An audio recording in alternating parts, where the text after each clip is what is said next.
name is Dr. Philip Alexander, and welcome to the World Revolution podcast. And I'm here with someone who's really amazing and really inspiring. I'm so grateful that you're doing this podcast with me, Bianca Spears.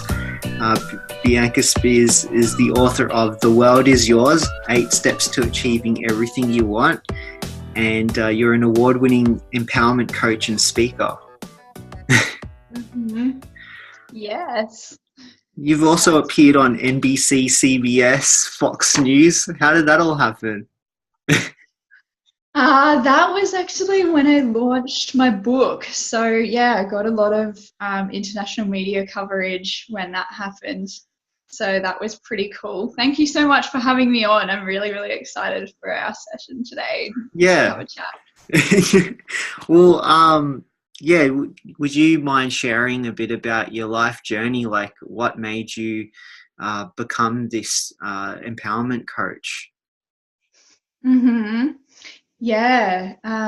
So I guess there was a key event when I was living in Melbourne in 2013 where a friend invited me to a weekend workshop, and I had no real idea about what it was. I think it was called Living from Greatness, with a guy called William Whitecloud, or is his work. There was a man called Peter Maloney running it. Now, I went along and basically started learning about our unconscious mind, our soul's highest calling, and all these kinds of things. And up until that point, I'd been living the way, mostly how I wanted to live. Travel is a huge part of my life, and I've been traveling a lot. I was working in corporate at the time. I was earning a good income. I could go to restaurants and fly to Sydney to visit my partner and do all the things that I wanted to do. And I was fairly free in that sense, but I realized in this workshop that I was still not fully doing what I wanted to do. I was great at sales, which I was doing in corporate, but it wasn't my purpose, if you will. It wasn't my highest passion. So that event led me to decide to move to Sydney. I'd kind of already decided to do that, but the decision that I made was when I went to Sydney, I was going to leave corporate and follow my own path, whatever the hell that looked like, which I had no idea of at the time. So I was like, maybe it'll be massage, maybe it'll be travel journalism or something like that. And I tried a few different things, went down the path of travel journalism and started to kind of look at that and went, that would actually ruin the spontaneity of travel for me. I then worked within the network marketing industry with health and nutrition products, and I loved seeing people get results. I loved seeing how they could focus on their health and maybe they just wanted to lose weight, but then all of a sudden their sleep was better, their energy levels were better, which meant their mood was better, and they were, more passionate with their partners, or they were more playful with their children because they had the energy to do that. They were getting, promoted at work or whatever it was. There was just such a flow-on effect from this one focus. And I wanted to see how I could help people not only understand what I'd learned back in that workshop about their soul and their ego, and how we can either be led by our limitations and our conditioning, or we can be led by the true connection that we have to absolutely everything in this world, all people, all things through all time and space. We can be led by that and actually be unlimitedly resourceful and have everything that we want. So I wanted people to understand that. And I, for myself, wanted to understand how to help people more on the mindset side of things. So I started studying coaching because I could see some people were using the nutritional products almost like a diet. They were getting the results, but then they would bounce back.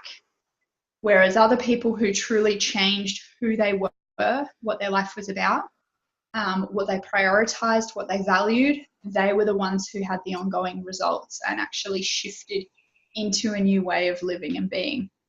So that's what got me interested in studying coaching.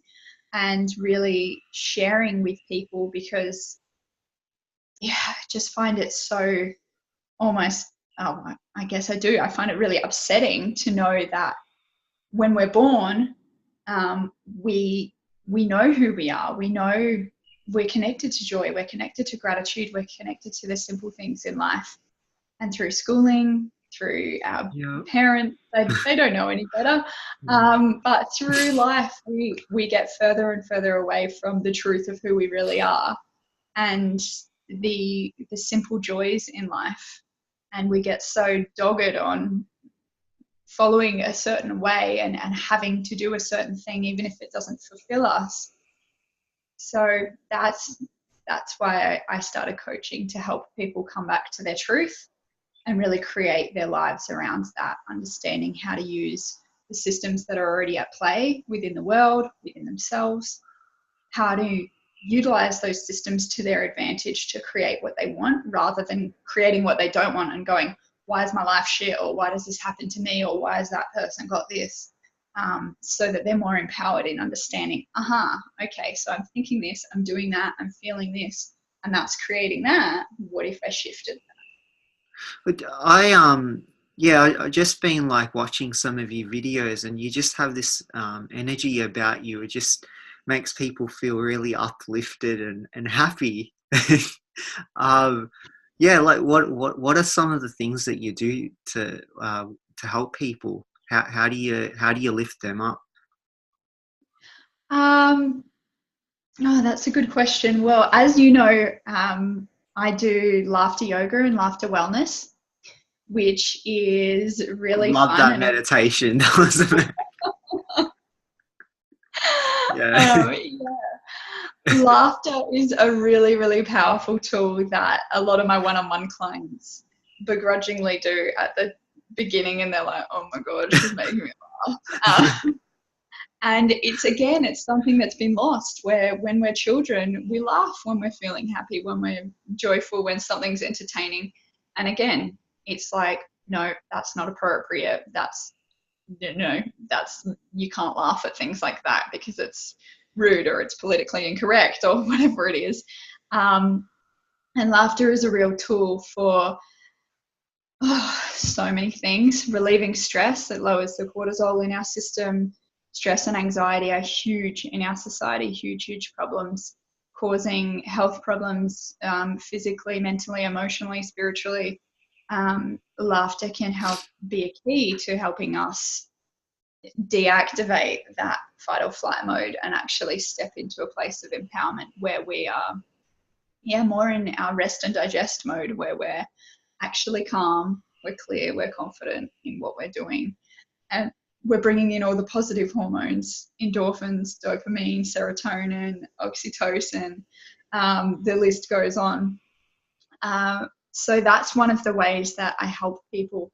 And it's not only helpful on a physical side of things, but even mentally, it can help us to rewire our neurological system. So it can help us to create new neural pathways. I'm not sure exactly which videos you watched, but a particular side of what I do with laughter wellness and laughter yoga is really, I like to focus on what might be perceived as negative or stressful or embarrassing and those kinds of things, and team those thoughts with laughter. Because if we can bring those concepts in and then fill our body with the chemicals that laughter brings and the relaxed state that laughter brings, we can actually set up a new pattern, so that rather than, I don't know, something that might be embarrassing, like I do, and you're laughing, so we could do funny things like I just wet my pants or something like that. But things that people would normally be horrified by, they can team that with laughter and desensitize themselves to the shock or the trauma or the pain or awkwardness that they would normally feel. And that's where we start to create a new pathway, rather than going, oh my God, this is terrible. We're actually training our mind and our body to go, oh, actually, this is okay. And the more that we can do that, the more we can be okay with things that are stressful or embarrassing or awkward or painful, and we can actually shift our whole system to respond in a totally new way. I've seen these practices done with like cancer patients, and there's a field called epigenetics where they talk about how your emotions can affect gene expression in cells and things like that. Did what do you feel about that? Or have you done much study in epigenetics? And No, I haven't. I'm not, yeah, I've never actually heard of it. This is the first time. But I have no doubt in my mind that, I mean, all change within our body starts with our cells and the energy that's vibrating within our cells. So I have no doubt in my mind that through creating positive energy within those cells, miraculous things can occur. yeah, The guy who trained me in laughter yoga 4 years ago, his name's Merv Neal. He lives in Melbourne. And Merv was a very successful businessman, worked like a dog. He, was working massive hours, highly stressed, living on adrenaline, and sold his business and was able, I'm assuming he sold it for a lot because he was able to then retire in his 40s. And it's like when you go on holiday and suddenly you become sick. It's like you let your body relax and you come out of the stress of work and suddenly you become really sick. And normally for most people it's a cold or something like that. mm. Merv actually was diagnosed with a rare bone marrow cancer, Right. and basically told like you're beyond the point of chemotherapy. You got a couple of months to live, like enjoy the rest of your life. Oh.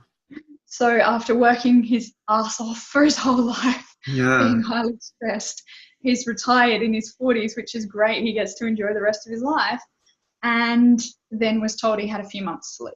Wow. Now, he didn't know why, but he said there were two things I wanted to do.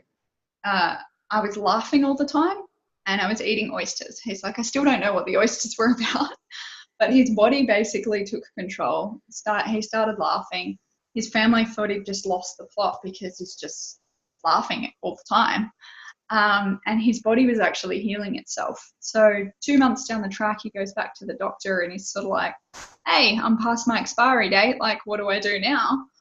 And the doctor's like, oh, I don't know. They ran tests and it got to the point where the cancer like disappeared from his system. And Wow. whoa. Yeah. So he went into researching. He knew nothing about laughter yoga or anything at this point in time. So he started poking around and going to different doctors and going, this is what happened to me. Like, can you explain it? Because, the old saying, like, laughter is the best medicine. He was like, what's this about? Like, I need to know more. And he finally got to one doctor and he was like, oh, have you ever heard of laughter yoga? And he was like, no. And so he found out about it. He went to meet the founder of laughter yoga and he's now dedicated the rest of his life to spreading the good word of laughter, as I say, Right. and Yeah. teaching people and training them in laughter yoga. It's powerful, isn't it? Yeah. Incredible what he can do. And just that his body knew as well to start laughing. Like, he had no knowledge of the benefits of laughter himself. His body kind of just took over.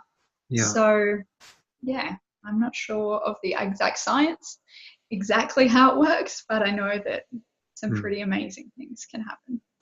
Look, I read somewhere, I think it was one of your articles, how there was a time when you didn't have much in your bank account and you're sort of struggling, but how did you turn things around? There's been a few times on my entrepreneurial journey. Yeah. But yeah, probably what you would have seen was in 2016 when I started my coaching business. I did the great leap that many entrepreneur has done, like, I'm going to make this work. Yeah. Yeah. Go out on the limb. And yeah, there was a time where I'm quite sure it was around my birthday too. I got messages saying that my phone bill hadn't gone through and I'd never had that before. And then I went to the grocery store, like to Woolworths, for those of you who are in Australia, and at the supermarket was kind of consciously adding up what was in the basket, and it was only a basket, it wasn't a shopping trolley, and I didn't even have enough to pay for that. And I don't have any credit cards or anything like that, so I literally had to put food back on the shelf. And that was something that I was like, this cannot go on, like I can't be here. I was then around 27 or so, and when I was 21 I ran myself broke and I swore I would never do it again, and there I was, and I was like, how are you here again? So what did I do to turn that around? I had invested so much money at that point and so much time and so much energy in trying to get my business started.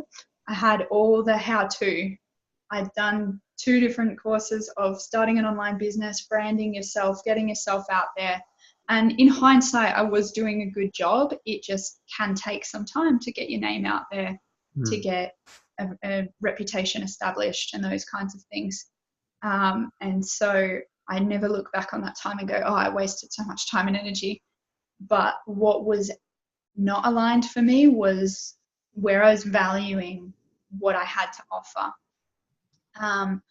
I had done sales in the past. When I left that corporate job in Melbourne, I left at 200% of my quarterly target, got a nice big commission, was great at sales. I've done door-to-door sales. When it came to my own business, that wasn't the case at all. It was like, oh, what if they don't like me? What if they don't like my baby, like my products and the things that I'm offering? So I was struggling to sell.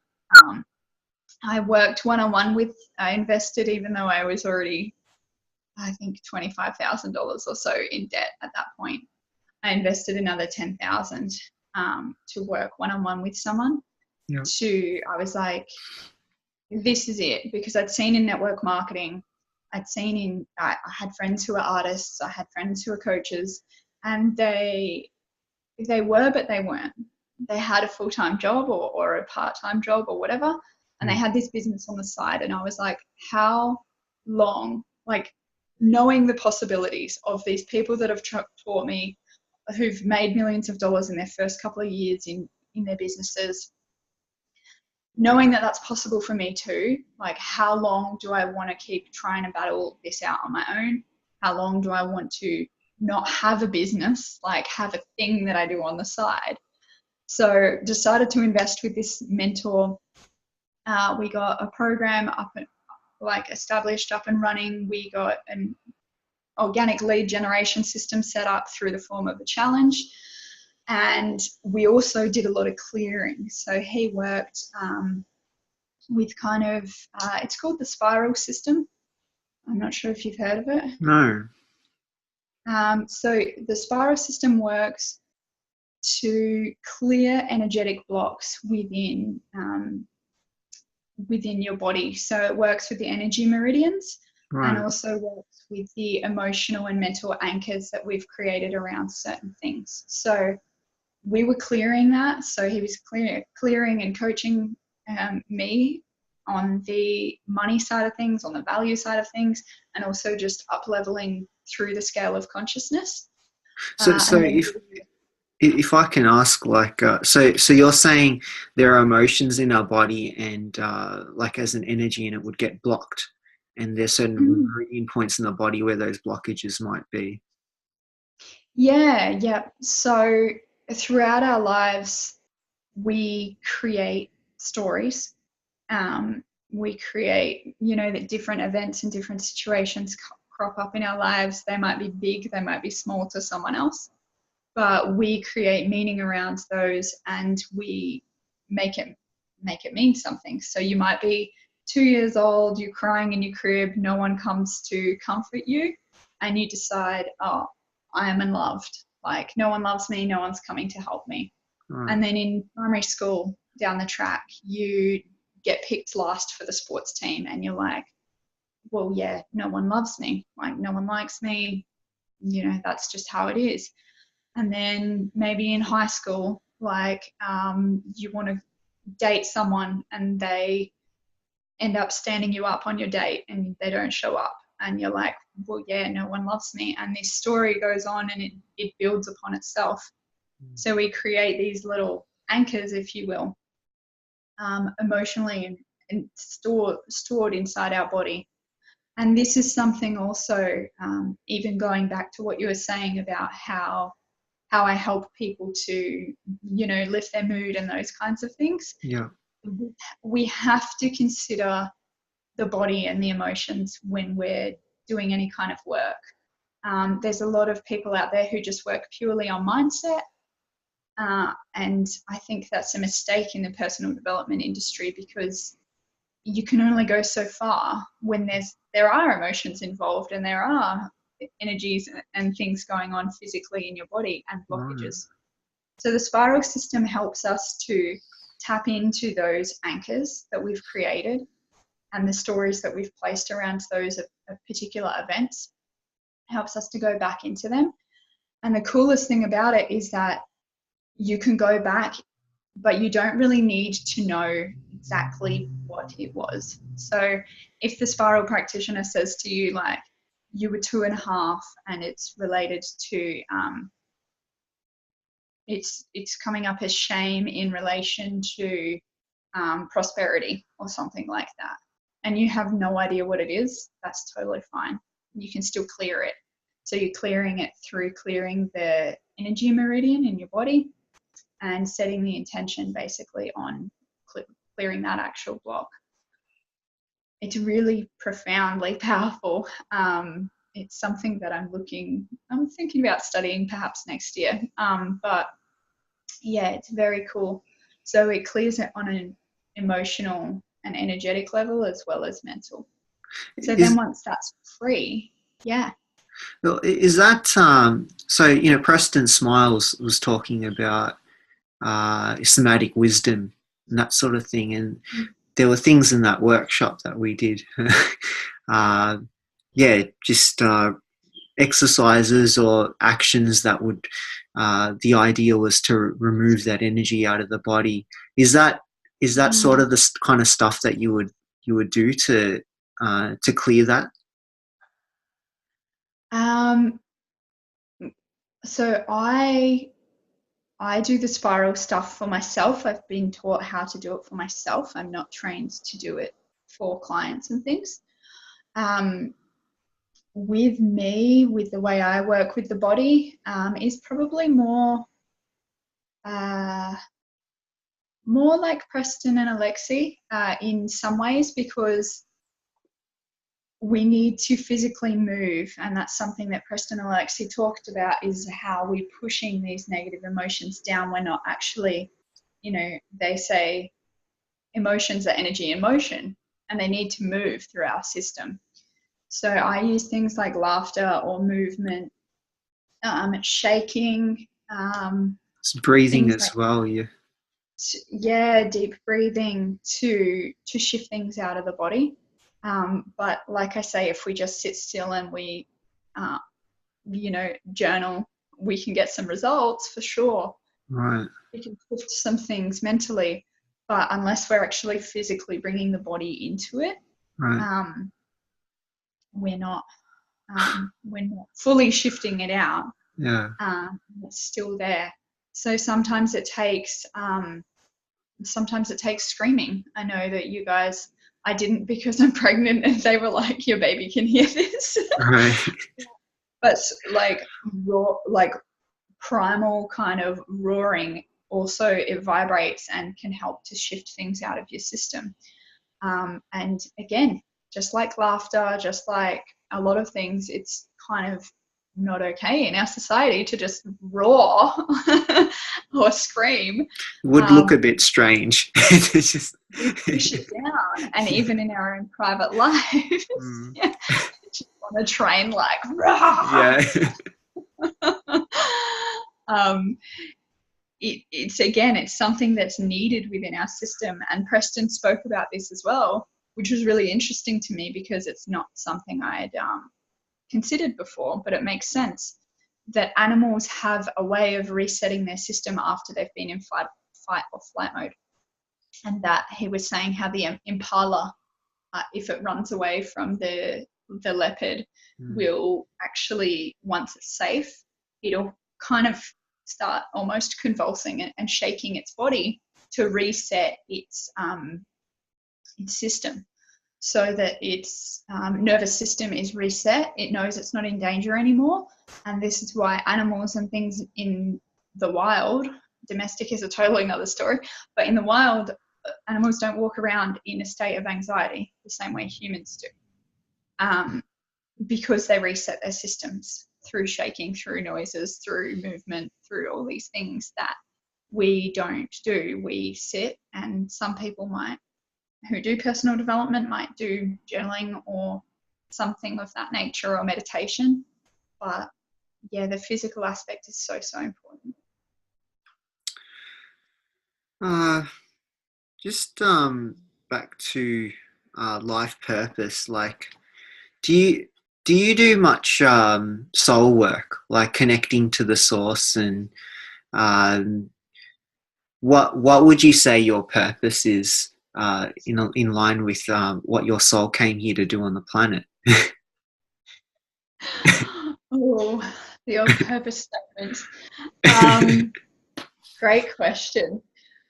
So with regards to connecting to source, it's a really interesting thing, because sometimes within the personal development realm, people say things and mean different things. So as far as connecting to source for me, like I said before, it's more about connecting to the soul inside us, that is connected to everything through all time and space. So as far as that work goes, it's about just tapping back into your intuition again, which animals use, and we are taught not to. We're taught to use our heads. So it's about stepping into that space of truth. And so the process that I use for that is firstly going into a state of what I call purity. So just being a blank slate, being open, ready to receive, to be curious, to be just open and ready to receive the truth, free of prejudice, free of preconceptions and ideas and judgment, and just go, okay, whatever's there is there. And secondly, then just choosing to step into what I call our creative genius, or our soul, or our higher self, or there's so many different words for it. And just listening and really feeling. Again, we need to bring our bodies into it, because there's so much information that we miss when we're just going through logic. Connecting into that and seeing what's there, and the answers are always there. So for me, like sometimes I'm not sure what people mean by connecting to source, but for me, when I'm connecting into that genius part of myself, that is connected to everything in the universe. Now you asked also about what is my purpose. Such a big question. Why was Bianca born in the world? What are you here? Why are you here? I truly believe that my purpose is to help people, again, to realign to their purpose, to connect to their truth, to find joy is definitely a big part of my purpose, to help people to take life more easily and just connect back to the simple truths that bring us happiness and true connection. Do you ever wonder how all of this came about?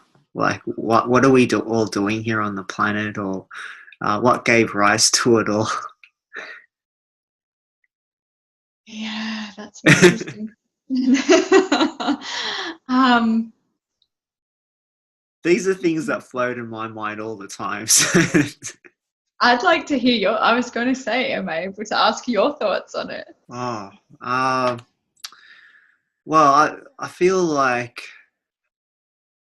there's something that we can't describe or comprehend as human beings, but perhaps it's an energy or something that just exists and it just wants to experience itself. And we seem to be part of that experience. And as we discover ourselves, it also learns about itself through us. And for Yeah. some reason, it just created all of this, which we're a part of. And yeah, it just continues Mhm. to evolve and expand. Yeah. Very cool. Yeah, I believe we're here to fully experience ourselves, to experience connection, and in a way, um, yeah, come back home to who we are. I feel that so often in life we're taught this. You have to get good grades at school. You have to get a good job. You should be earning X amount. And really, like at the end of someone's life, it's not really what they care about. Mm. And I think part of our experience here is to connect with ourselves, with source, if you will, or the universe or higher power, to connect with other people and animals and nature at a deep level, and to really create. I really strongly believe, which you would have seen through my work, we are creators. So to really create whatever there is for us to create. For some people, it's, on a scientific level. For other people, it's something totally different. It's artistic, it's whatever. And for us to really create and express whatever there is that comes through us. And yeah, I think, yeah, it's interesting because I find humanity so self-righteous in so many ways, Yeah. where people are of the opinion that we are the dominant species and we can just keep consuming and tearing things down and doing what we want to do. And at the end of the day, nature will do what it wants to do. I, It'll take back over one day. It'll get sick of our shit.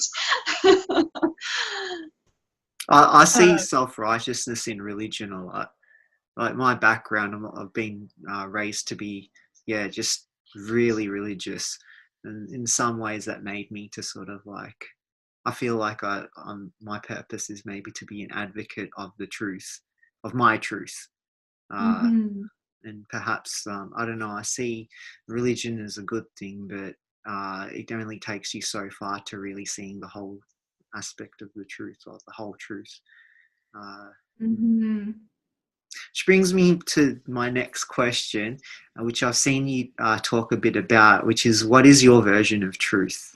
Or what is the truth? I'm totally on board with what you just said, which everybody has their own truth and their own path to walk. Um, so for me, uh, it is my truth to express, I guess, to do the things that I've spoken about today, like to connect, to express myself, to create. That's all a part of my truth, to help bring joy, to really, yeah, help others to find their truth is part of my truth. Uh, and yeah, it's so interesting because part of what I do in my 8-week program, Leading from Within, is help people to reconnect to their truth. And the truth looks different to everybody, and the true path that they need to walk, if they are to live their truth, really does look different for everybody, but it has similar principles. of what I've spoken about, of connection, of joy, of gratitude, of peace. Like, no, I've never met anyone and it's their truth to be anxious or uptight or frustrated. That's not the way that we're designed to live. That's not part of anyone's truth, I don't think. Yeah. It is a path that people walk, and it is something that allows them to have more compassion, more empathy, more understanding of others.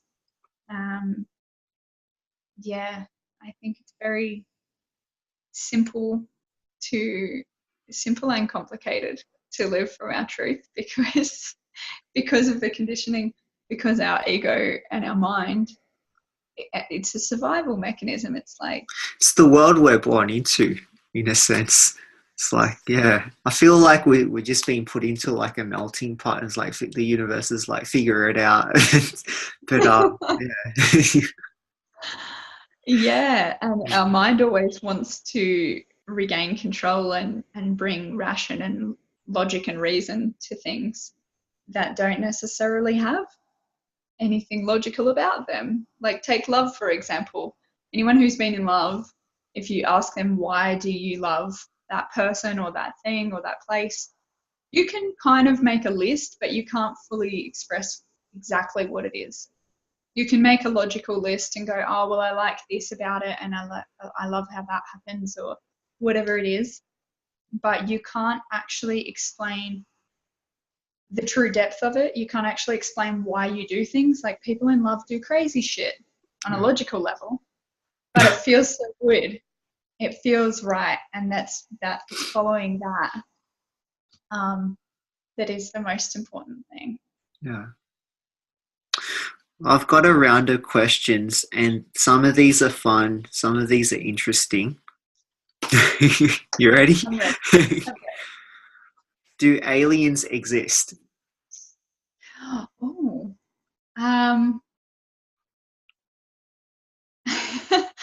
I think if you believe they do, then they do, because what we believe creates our reality. I like So that yes, answer. I believe they do. If you believe they do.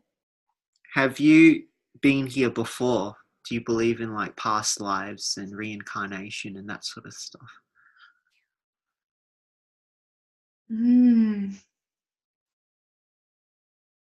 I've never fully gone into past lives or done anything around that. I do believe that we're connected to everything through all time and space. So whether my soul's lived in a different body on Earth before, it's definitely a possibility. I believe that I have knowledge of those things. I'm not sure. I'm like, make an answer, Bianca, and decide yes or no. I would say yes, my soul's been here for quite a long time, much more than 30 years. I think so, yeah. Are you related to Britney Spears? I've never researched into it. It's something that I'm kind of almost glad she's dropped off the radar a little, because less and less people ask me about it now. Okay. I used to have a bank card that just said B Spears on it, and then people at the shops would be like, is your name Brittany? And I'm like, Bianca. Yeah, I'm not really sure. What would you tell yourself as a 20-year-old if you could go back in time with what you know now?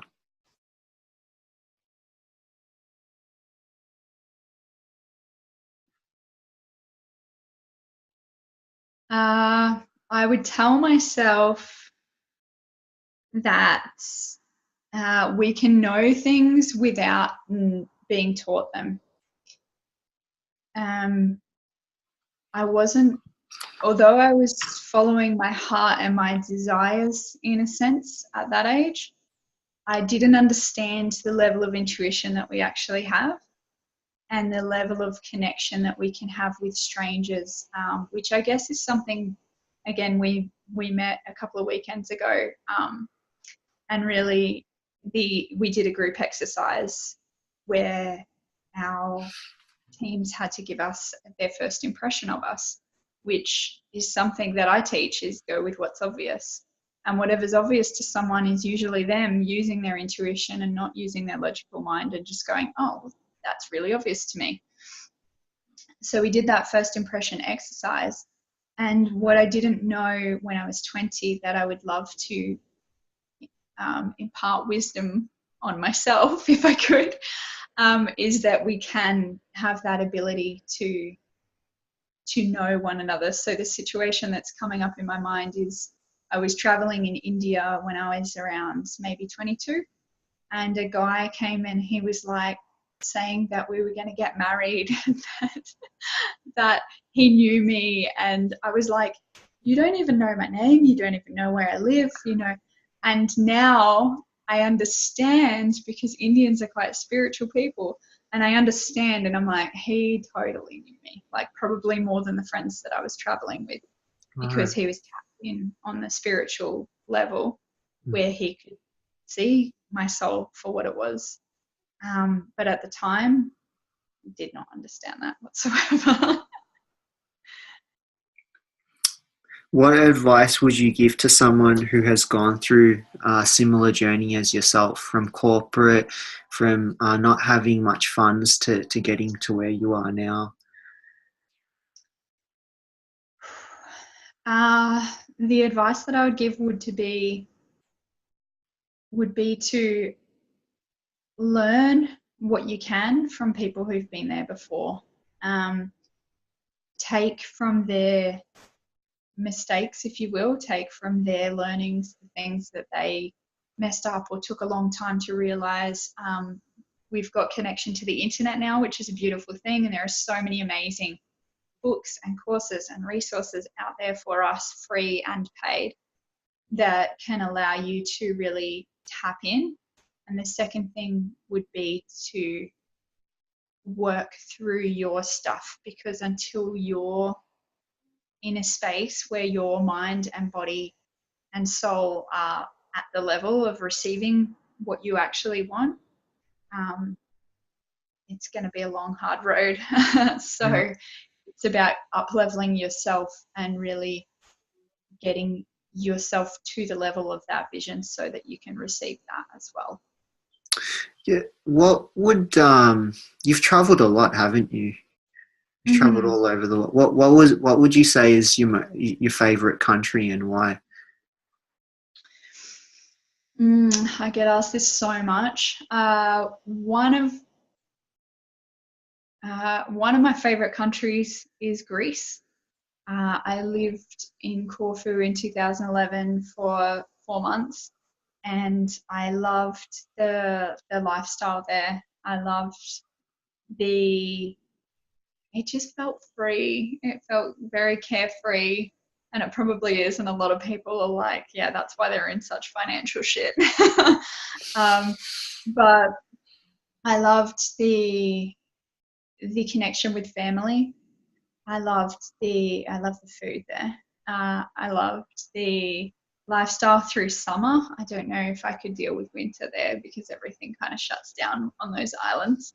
But through summer, I was working in a bar there, and I could work till 2 a.m. And then after that, I could do whatever. I could literally go for a coffee if I wanted to. I love the 24-hour kind of nature of it. Mind you, I'm also a morning person, and they don't like try and get breakfast in Greece before. Oh, right. Yeah. Impossible almost. Nine's not too bad. And it's also a very beautiful country. I've traveled only really Greece. It's quite a large, well, it's not huge like Australia, but there's so much to see there. I've traveled a little bit of Greece, and I really find it to be so beautiful. There's a connection to Atlantis there. I don't know. Maybe that might be a past life thing. Who knows?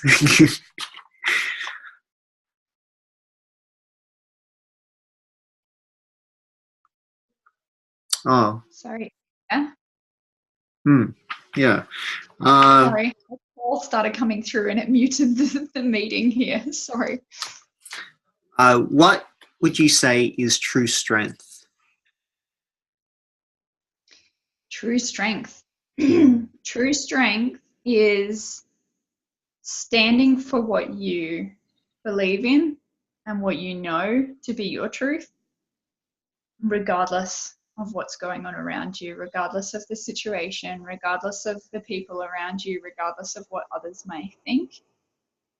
Following your path is true strength.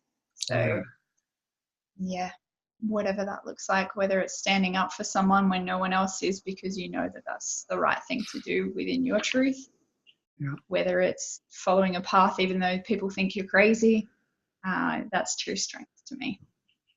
Yeah, I agree. What 3 books influenced you most and why? One of my favorite books that has definitely influenced the way that I think and live is called The Slight Edge by Jeff Olson. And that's about the compounding effect of everything. So it's based on the premise that there is no such thing as a plateau or just not moving. You're either moving up towards what you want or you're moving down away from it.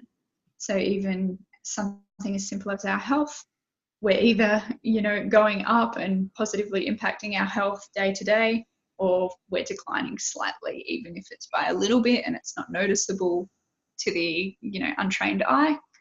Every day, if we're not exercising or we're not eating right, the effects are compounding and taking us downwards. 2 other books that have greatly impacted me. I love The Power of Small. There's 2 authors. One is Linda Kaplan with a K. I can't remember who the other lady is. But The Power of Small is also kind of similar concept, but it's about doing the small things in business that make the big difference. So some of the stories that they share from their business, which is a marketing business, and also their clients, just shows I think it shows the connection is the biggest thing that it shows for me, is doing something as simple as like writing your clients a personalized thank you card or a Christmas card or things like that, or just putting those small touches in to your personal life, to your relationships, to your business, that people are way too freaking busy. Well, they tell themselves they're too busy to do these days, and how powerful that can really be when you just do something so small, so simple, but it can create a huge impact. And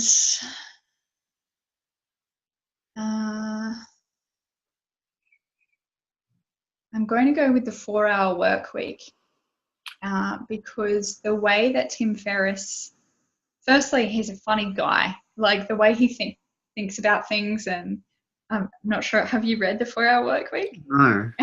So he just has himself. He has a funny way of looking at things. Like I remember one part of the book where he's gone into, I think the concept that he's discussing at that point in time is like, know the rules so that you can play within them or manipulate them, basically, like, which is a lot of what I do. Like I said, if you know the systems that are at play, you can work with them rather than just not knowing what the hell is going on. He goes into a martial arts competition and finds a loophole. He's not even that great at the martial art, but he finds a loophole where he could just basically throw someone on the ground from memory and win the competition. Right. So he won. But he basically, I can't remember the exact details, but he like pushed someone over or something. Right. And he's like, but I won. And so he got awarded as the champion kind of thing. There's things like that through to obviously being more effective with your time, which I know it's still something that I work on quite a lot. But being more effective with your communication. I was mentioning this to one of my staff members the other day in saying, send a message directly. Like if you're trying to line up a meeting with someone, Tim Ferriss says, like, tell them the times that you're available and tell them, like, give them 2 or 3 options and say, if this doesn't suit you, let me know some days and times that you're available, so that you're not back and forth wasting heaps of time in emails and things like that. Yeah. So that was a really great book on on a lot of different levels. And to be perfectly honest, I didn't finish reading the book because I hadn't implemented in each chapter, which again is a really great thing within that book. I'm pretty sure it's each chapter. He has a page where it's like, okay, now it's time. Here's your action steps, and it's time to implement this into your life. So I got a little way in, and I was like, I don't know if there's a point in continuing reading if I'm not going to implement it.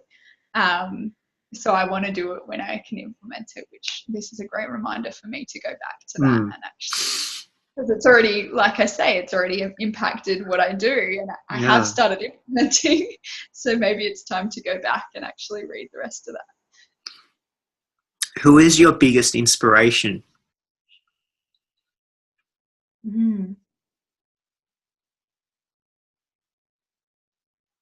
I think my biggest inspiration, what's popping to mind, is actually my partner.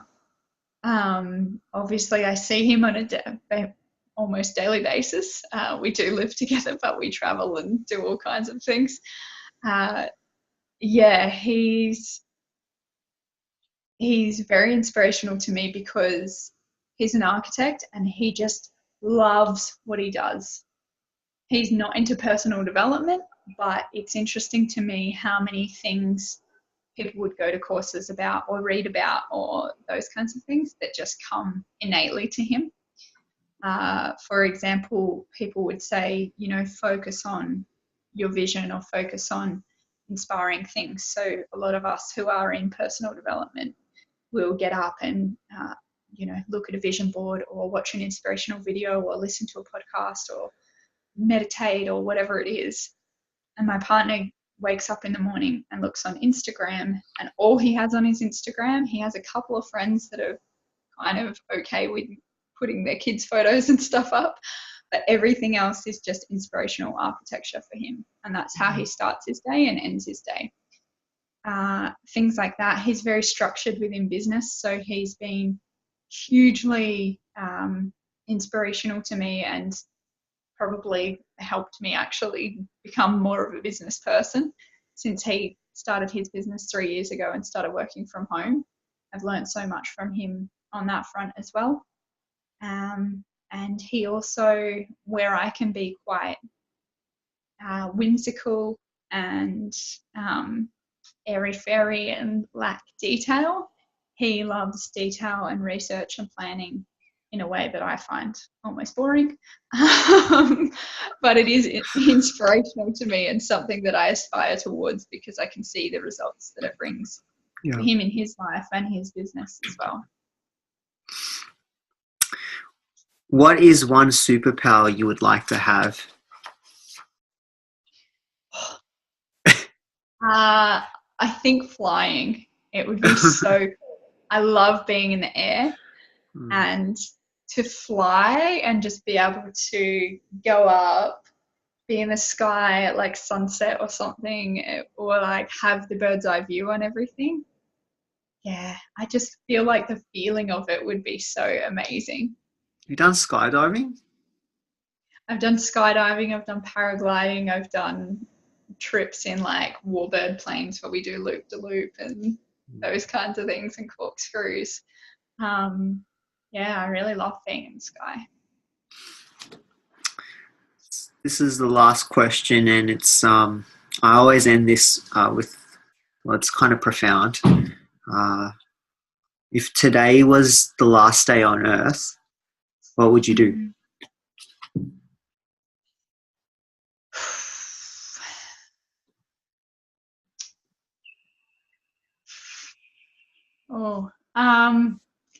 I would spend my day eating and drinking and doing the things that I love to do. And I would definitely like connecting with the people that I love, which are spread all across the world, making sure that I get to connect with them, let them know how much they mean to me and have a laugh with them. And that would be a big thing for me as well. Well, thank you so much, Bianca, for doing this interview with me. Really enjoyed it, and I love the work that you're doing as well.